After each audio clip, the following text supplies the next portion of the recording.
there's a lot of chatter on the internet about hand and arm signals, from the security team.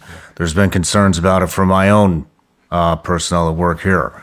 I've worked security details, done a lot of sniper work. Did you ever use hand and arm signals? I use hand and arm signals every single time on every detail, everywhere I went.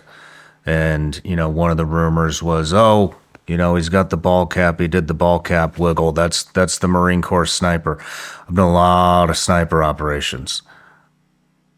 Nobody wears ball caps. So that was my lead question. You ever use hand signals? And it's like, yes. Yes. Were your hands... And you would already establish, I'm going to cover for you here because this is a rumor that I just fucking hate. I know. Because that is what it takes. You can't be on the radio all the time because you're tying the net up. We had already established that you had other security professionals within the crowd that you're trying to communicate with, and that's how you do it. That is how you do it. Well, I'll speak to this one. You're using hand signals, or if you were to use hand signals, and those are an option, especially like under MVG or things like that. One, are those hand signals normal ones that you would see during normal gesticulation, or are those definitive hand signals? Mm-hmm. They're definitive so that they can't be confused with a guy scratching his ass. Mm-hmm. And so that's the first one. The second one is that hand signal, when a bubble team is there, we're not using hand signals. Sniper details, absolutely. Why? Because you can see that. Are we looking around at each other looking for hand signals? Mm. We're looking at in the front in our area of responsibility. If we needed to relay a message, then we would, hey, right here on comms. Right? And or we're notorious for, if I need to get somebody's attention on the team, I'm not going to sit there and use a hand signal if he's in my line of sight. I'm just going to go like that. He's going to look up, and I'm going to go. Mm-hmm. And so if I looked up and did a hand signal on the team and did that or that, he's going to look at me like, so what do you want me to do then? Mm-hmm. Right. So for that's not good communication. It has to be definitive. It has to be necessary. It could be an acknowledgement. Absolutely. I mean, yep. Received. Get me out of here. Yep. You're right. Absolutely. Yeah. And what you're doing there is deliberate. Yeah. These are deliberate. Right? Yeah. So no, we don't use hand signals on that one. We didn't use hand signals that day. We've never used hand signals other than the general ones. Come here. Two people. Here. None of that was done. None of that was done. You had Frank Turk and people were messing with him because he adjusted his hat. It's like, okay, substantiate. All right, so he touched his hat. There were a line of people in the front and all other people that also did all kind of things before that. It's like everybody's subject to that. I get it. Man, I'm a huge, and I'm not a conspiracy theory guy, but I do believe that there are things out there bigger than you and I that are in operations. Mm-hmm. It's a fact. I also am a huge believer in the First Amendment. And so these people that are out there saying all this, back up, why is the First Amendment so important? Because back in the day when our founding fathers said, man, why do we need this amendment first? And because a voice is an arms for people that don't have arms. That's what it was for. It was a collective or a single voice could be powerful to a hierarchy of people that can't be conquered with an arm. So we have to have this voice, and we have to protect this voice at all costs. And they said, and they wanted us to have that, and that's why they put it first. And it should be used as a shield. Well, nowadays with the media, and now social media, that right has been used as a sword, and the sword of public opinion. It's like, hey, well, let's just put a bunch of lies out there and claim First Amendment, and We can say whatever we want. And it's like, when's that stop? And literally whatever you want.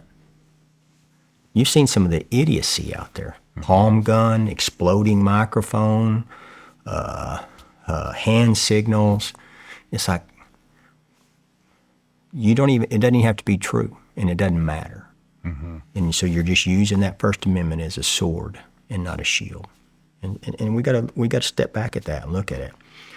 I was talking to you guys earlier, and I was like, at some point you put those people in the Wayback Machine. And the Wayback Machine is you take them to 1985. And when people said something that was untrue about you or your family, and they said something bad about you that other people heard, you split their lip. There's a consequence. An immediate consequence. Not a consequence that comes through a lawsuit 3.5 years later, an immediate consequence, so that a level of respect is gained. And then also, hey, if you do this again, I'll see you next time as well. At some point, some people need to be put in the Wayback Machine. Definitely not going to disagree with you on that one. So let's talk about the immediate response. Let's get back to that. Could you tell it was gunfire? Yes. How could you tell? I've been around gunfire my whole life. That's the first one. And so, and there's a different type of gunfire, right? We were at Berkeley last night, and you heard somebody decided to pop off some bunch, and they were loud, like 6, 7 M80s at a time, and people started panicking and running. And one of my guys, look, I said, that's not gunfire. It's a different sound. You have an attribution of sound, and so you're used to it, and having a range, and so you're around it, and you even get to like, well, that was a rifle, that's a pistol, that's a big boy rifle, that's subsonic. I mean, you can PID all those with your ear. You know, and I'm no sniper, but you're out there hanging out with those guys, and you get that sniper's ear pretty quick because they'd say, "Oop, hear that? That's what that is." And so I've got my back to Charlie about, I don't know, less than 10 meters off to his right. And my area of responsibility, we had a lot of people coming up some staircases there, and it was starting to fill in. And so I was watching that, and I remember I heard the gunfire, and then I don't know if you've heard this, but I heard that bullet slap him. And so you hear two sounds actually, and so you hear the actual shot, and then you hear the bullet hit him in the neck, like you hear it. And so in my head, I had an attribution to that. Oop, I know what that is. And so I turned, and when I turned, started running, that's when Dan grabbed him. And I mean, this is a live fire event. It's not, everybody thinks in hindsight, well, this is a one-shot assassination. No, in our heads, there's You fire. don't know what that is. There's fire. There's more to come, right? And so Dan grabs Charlie, and then Who's Dan? Dan was the guy standing right next to Charlie when he got shot on the stage, and then I was to the right of Dan. Okay. And so he grabs him, and then I turn and see him start to the ground, but then I'm just thinking gunfire. And then he's leading to the ground because I'm on his right, where he was shot right here in the left of his neck. And so I jumped down on top of Charlie to cover him, because where we're at, it's concealment at best. It's a tabling with cloth on it, so it's not hard cover. Our guys are starting piling back in, and they're down, putting a human shield around him, but it's still just concealment. It's not cover. And so I initially dove down on top of him and just was on him almost face to face. And then when I was doing that, I went down, I could see the wound. And so I immediately shoved my hand into the wound to stop the bleeding, just trying to find the pressure, and it was coming out still. And I'm on top of him, like close, and it was still coming out enough that it squirted through my fingers, and I could taste it on my lips. And so I was like, man, this is a bad wound, right? And so I was just pushing that, and I don't know at that time. I know when you look at the clock, I was on him within 5 seconds and had my hands in him. And then I don't know when I put the first piece of medical on him. It was sometime after that, because I carry it right here, and that's why you carry it on you. You got to have it there. So, but then I remember pulling back away and thinking, damn, this is bad. Like, it's coming out. And I don't remember saying this, but the guys told me, and you can kind of see it on the video. I said, prep the car. And I just prepped, and you see the two guys just take off. And that car's prepped in position, but what I mean, doors are open, I mean, the whole deal. And then so we're doing pressure control there, and it's a carotid artery, so you can't put a tourniquet on it, obviously. And in my head, I'm like, pack, pressure, pray, man. These are what you can do for that wound. But then, so I'm on top, and then I told the guys, we got to exfil. We're all out here in the open.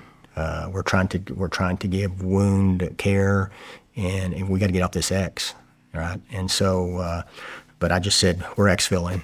And so we got up, I think it was like 15, 16 seconds from the time the shot happened to the time we were picking him up and headed. 15 to 16 seconds? Yeah, that's what it was, yeah. And so...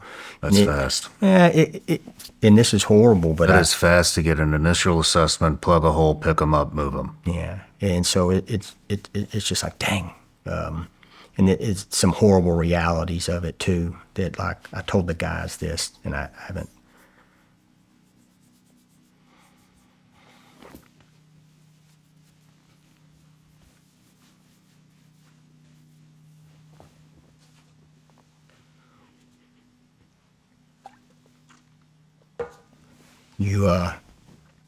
When I jumped down on him, he had doll's eyes. And so I was like, man, these are wounds incompatible with life. You knew. Yeah. No matter where you're watching Shawn Ryan Show from, if you get anything out of this, please like, comment, subscribe, and most importantly, share this everywhere you possibly can. And if you're feeling extra generous, please leave us a review on Apple and Spotify podcasts.